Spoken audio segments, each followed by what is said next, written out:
அன்னைக்கு இது ஓட்டப்பந்தயத்தில் 1500 metre relay race ஓடுவாங்கல்ல. அப்போ ஓடுறவங்க என்ன பாப்பா செய்வாங்க? ஒரு கட்டை வச்சுருப்பாங்களா?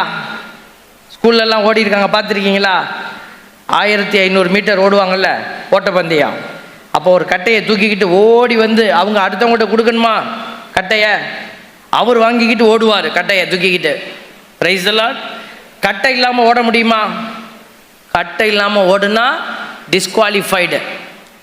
கட்டை கீழே விழுந்துருச்சிங்க, நான் ஒடியாந்துட்டேன், நோ, கட்டை வேணும்.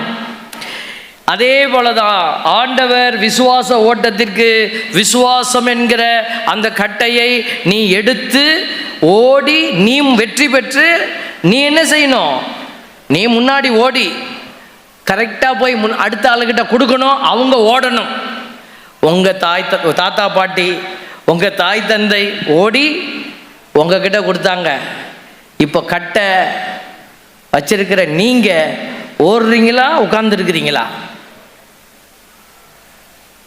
இப்போ உட்கார்ந்து தான் இருக்கிறீங்க. விசுவாச ஓட்டத்தில் ஓடுறீங்களா உட்கார்ந்துருக்கிறீங்களா? ஓடுறீங்களா? ஓடணும்னு தான் சாமி வந்திருக்கிறேன். அந்தோனியார் மட்டும் என் கடனெல்லாம் எடுத்து விட்டுட்டாருன்னா நான் நல்லா ஓடுவேன் சாமி. இந்த இடுப்பு வலி கொஞ்சம் ஜாஸ்தியாக இருக்குது சாமி, அந்த இடுப்பு வலியை எடுத்துட்டாருன்னா இன்னும் கொஞ்சம் நல்லா ஓடுவேன். இந்த ஓட்டத்திற்கு இடுப்பு வலி, கடன் பிரச்சனை, உன்னுடைய குடும்ப கஷ்டம் அதெல்லாம் கணக்கில் வரக்கூடாது. Praise the Lord.